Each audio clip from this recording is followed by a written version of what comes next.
Ready for this quick down and dirty on how to install E-Track on your wall? Great. Get some self-tappers, some metal to wood screws, a drilling device, a socket, 3/8 with whatever driver bits you need,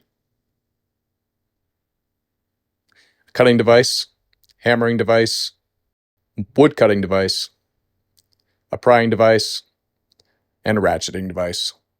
Step 1 is to find your stud locations. Mine are 18 inches on center, and each of these mounting holes on the E-Track is 2 inches apart. Figure out what height you want to place your E-Track. For me, I want it about 14.5 inches away from the ceiling. Then I'm going to find my length I need to cut it at. As you can see, this is the 2 inches I was talking about. We have 2 inches in between each cut that we can cut. So don't expect a wall-to-wall flush mount. Mark your nearest 2-inch you want to cut to. Get it on your cutting device. You could also use a metal cutting wheel on a grinder for this. Be sure when you're cutting metal to wear the proper hand, ear, and eye protection.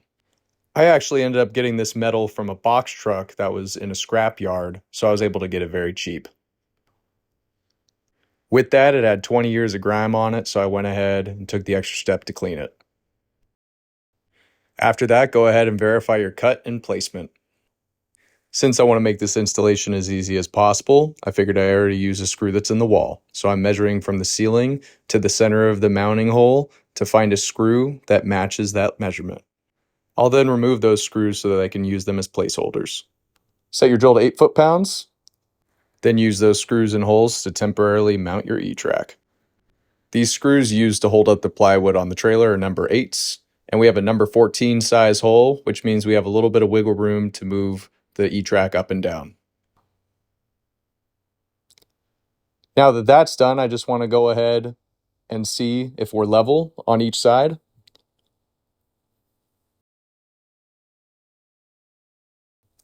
I'm a 1/4 inch off on the right, so I'm going to use my hammer to tap it where I want it. Now that we're level on both sides, let's go ahead and mark these places where each piece of plywood has a piece of trim. This trim will cause the E-Track to bulge out, if not cut flush. Also check if you have any screws in the way of where you plan on putting a self-tapper. Remove those before you go ahead and put this back up on the wall. I'm going to take this down so we could cut our trim pieces. I'm using an oscillating tool for this. It was the fastest way and not exactly the cleanest. It's a little bit down and dirty, as you can see. It gets the top and bottom very well. And you go ahead and pry either side off. And as you can see, it sits flat on the wall only at the top and bottom. So that's the only pieces that you really need to cut out. If you want a little bit of a cleaner look, go ahead and use a razor knife. It just takes a little bit longer. Pry on either side, use patience, and use your prying device to snap that out of place.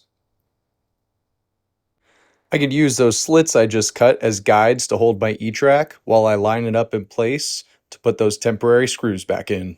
Don't forget to have your drill set to 8 foot-pounds. Now we grab our number 14 by 1 1/4 self-tapping screws and our drill with a 3/8 socket. Find a mounting hole for each stud location you want to put the self-tappers in. You can do this with a level by putting it on each screw that's pre-existing. You could use a stud finder, or you could just eyeball it like I did. Now when using self-tappers, it's going to take some time for that to drill, and you don't want to put too much pressure. You could put a little bit of your body weight into it. You really want the drill to be doing all the work. I recommend speed 2, and just keep that drill at 8 foot-pounds. Now that you got some screws and some self-tappers in the way, you can go ahead and take those temporary screws out and put your self-tappers in. We're going to switch over to these wood screws, metal to wood, and place them in any areas we weren't able to get into a stud. I recommend 4 on each end, which I will do in the end, and then just go ahead and put them in the middle in between each of your studs. Grab your ratchet with your 3/8 and snug these up. I'm holding the head of the ratchet so I don't accidentally over torque. Repeat these steps over and over again until you get your desired length of E-Track on the wall. Of course, if you liked the video, like and subscribe, and leave a comment on future ideas or anything I could have done better. Good luck on your project.